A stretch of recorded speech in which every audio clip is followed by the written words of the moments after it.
آج ہم بات کرتے ہیں ایک ایسی حقیقت پر جو دل کو جھنجھوڑ دیتی ہے۔ بڑے افسوس کے ساتھ یہ کہنا پڑ رہا ہے کہ مسجدوں میں بیٹھے ہوئے اماموں کو یہ سوچنا چاہیے کہ جمعے کا دن جو ایک بہت اہم مقصد کے لیے رکھا گیا تھا، وہ مقصد آج پوری طرح سے پورا نہیں ہو پا رہا۔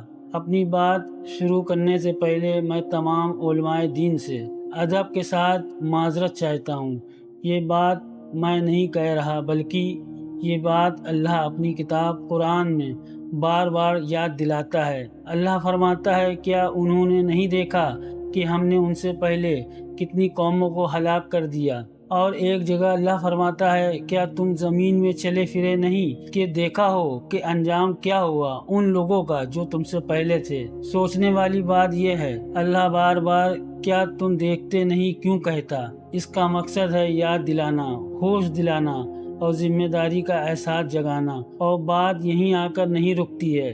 جب ملک کے حالات ایسے ہو جائیں کہ عام انسان کی زندگی مشکل ہو جائے، روزی کمانا دشوار ہو جائے، گھر چلانا ایک امتحان بن جائے، تو ایسے وقت میں علماء کی ذمہ داری اور بھی بڑھ جاتی ہے۔ انہیں چاہیے کہ جمعہ کے خطبے میں یہ بات اٹھائیں، کیا تم دیکھتے نہیں کہ آج کاروبار میں تنگی آ گئی ہے، لوگ پریشان ہیں، گھروں میں فاقے تک کی نوبت آ رہی ہے؟ پھر لوگوں کو یاد دلایا جائے، تم میں سے جن لوگوں کو اللہ نے مال دیا ہے وہ ان لوگوں کی مدد کریں جن کے گھر میں کھانے کی کمی ہے، جو اپنے بچوں کی فیس نہیں دے پا رہے ہیں، جو بیماری کی وجہ سے مجبور ہیں، کیونکہ قرآن صاف صاف کہتا ہے، نیکی صرف یہ نہیں کہ تم اپنے چہرے مشرق اور مغرب کی طرف کر لو، بلکہ اصل نیکی یہ ہے کہ تم اللہ پر ایمان لاؤ اور اپنا مال خرچ کرو رشتہ داروں پر، یتیموں پر، مسکینوں پر اور ضرورت مندوں پر۔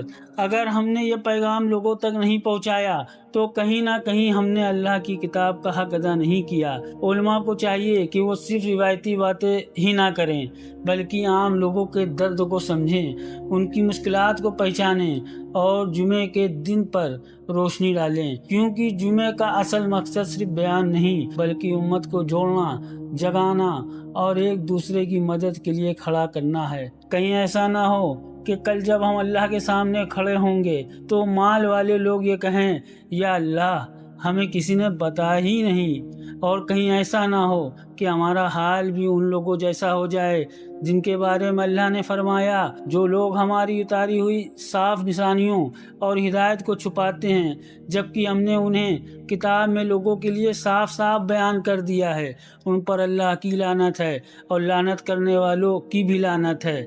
اللہ ہمیں سمجھنے کی توفیق عطا فرمائے اور اس پر عمل کرنے کی بھی، ہمارے بڑوں کو بھی اور ہمارے چھوٹوں کو بھی۔ آمین۔ السلام علیکم ورحمۃ اللہ وبرکاتہ۔